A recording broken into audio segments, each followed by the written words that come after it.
What I would like from everyone to take from the book Strong Inside is that those pioneers who came here, Walter Murray, Perry Wallace, Godfrey Dillard, Carolyn Bradshaw Morgan now, all of them, they came here and they changed Vanderbilt forever.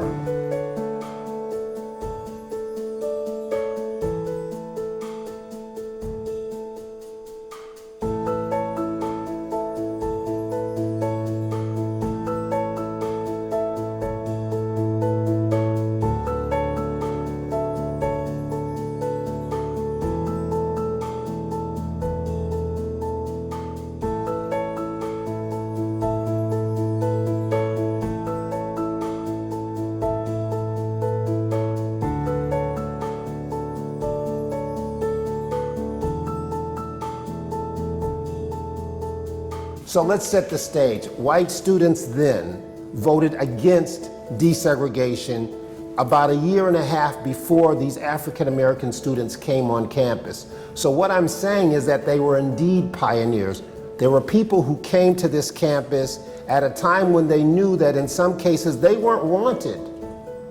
But they came anyway. They came and they changed the campus. They changed the culture. Vanderbilt could not go back after it admitted those first black students. So I think we owe them a debt of gratitude, a debt of homage. And as you read this book, I want you to think about what they had to do, the struggles that they encountered to make Vanderbilt a better place, a place that perhaps it wasn't even ready for, but they knew that they had to do it, not only for themselves, but for those who would come after. I really hope that this book reminds students that things are still happening on this campus that are not making people of color feel very included, and that isolating experience that Perry Wallace had still continues today. What I also hope that first-year students gain from this book is the understanding how isolating of an experience Perry Wallace had at this institution, but also how they, in their everyday interactions with other students and faculty and staff, can be a part of the solution in making this a better experience for people of color on this campus.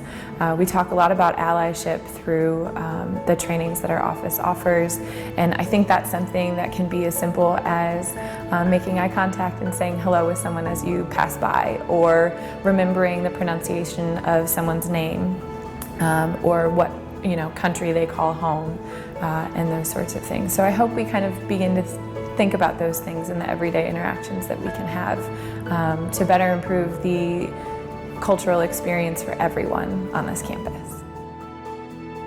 And I hope that students gain an awareness that this experience is not just a historical experience, but it's a parallel to many of the student experiences now, especially those students of color.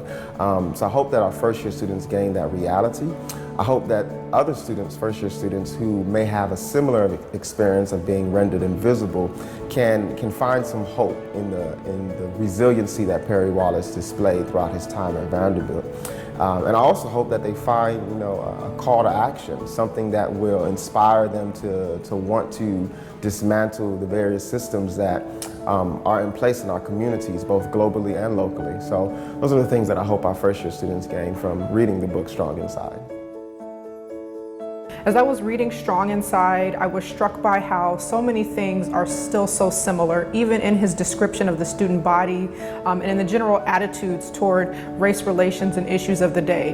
And I still see a lot of that apathy here on campus and across the nation. And so, if anything, I hope that our students can take away that there's still action that needs to be taken and there's still work that needs to be done on these critical issues. A quote that really stuck with me from the book was that just because she didn't fit the mold, he told her, didn't mean she didn't deserve to be there. And I feel like a lot of first-year students might come in feeling that way, like they don't necessarily belong here, and that they might not necessarily fit the Vanderbilt mold, but that they do in fact deserve to be here. They deserve to have these opportunities and resources. And if you're a student that does feel like you fit the mold, it's important to keep that in mind, that your classmates and your peers and your roommates might not necessarily feel that way. One part of the book that really impacted me was when Perry Wallace and some of his classmates decided to talk to the chancellor about the issues they were facing here at Vanderbilt. Even though it might have been intimidating, it might have been scary, they used their voice and they fought for what they knew was right. I think if there's one thing I hope first-year students can get from this book is to find their voice and speak up when they see injustice. One part of the book, Perry Wallace talks about when he found his higher purpose and knew that he was here to make a change, and he became committed to that. He found that he became a pioneer. And so I hope that students find that higher purpose, they find their voice, advocate for what they believe in, and they become a pioneer themselves here at Vanderbilt.